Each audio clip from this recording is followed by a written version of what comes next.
सांसद जी, घर के बाहर पुलिस का पहरा और बरेली जाना था। भैया पता नहीं क्या हालात और क्या माहौल बन गया है कि हम लोग तो शांति के प्रहरी हैं। हम तो गांधी की विचारधारा के लोग हैं। हमारा एजेंडा नफरत नहीं हो सकता। हमें तो यहाँ से ट्रेन से 2 ही लोग जा रहे थे। हम ट्रेन से जा रहे थे। और ट्रेन से जाने का प्रोग्राम था हमारा, तो कार से भी नहीं था, हम तो ट्रेन से जा रहे थे। 6:50 पे था। तो और 6:50 पे जाना था, वहाँ डीआईजी साहब से और एडीजी साहब से मिलना, और 1:30 बजे की ट्रेन से वापसी भी साथ साथ थी।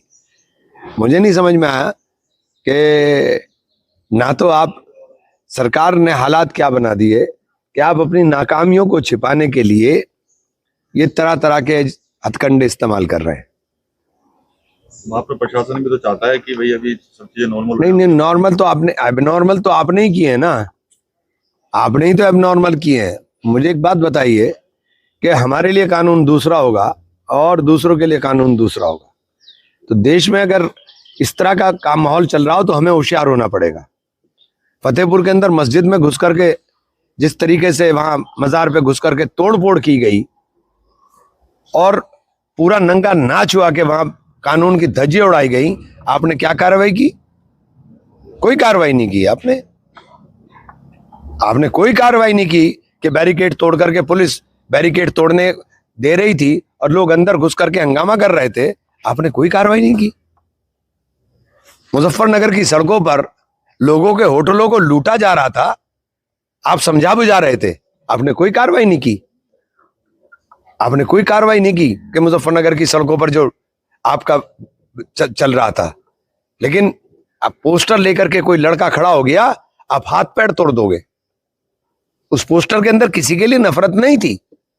मैं उस पोस्टर की हिमायत बिल्कुल नहीं करता हूं कि वो पोस्टर की हिमायत करता हूं, क्योंकि आप सल्लल्लाहु अलैहि वसल्लम की मोहब्बत लोगों के दिलों में है। मुसलमान इस बात की गारंटी है कि उसके दिल में आप सल्लल्लाहु अलैहि वसल्लम की मोहब्बत है, उसको दिखाने की जरूरत नहीं है।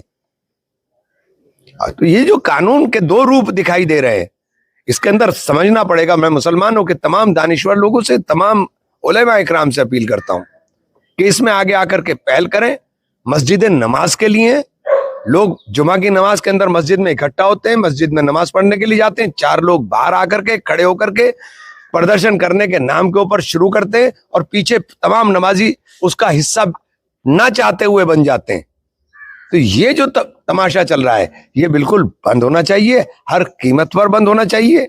हमें उनकी रणनीति का, ये उनकी रणनीति है, हमें उनकी रणनीति का हिस्सा नहीं बनना चाहिए। अपने बच्चों को, उनके मुस्तकबिल को देखते हुए उन्हें कारोबार के लिए और पढ़ाई के लिए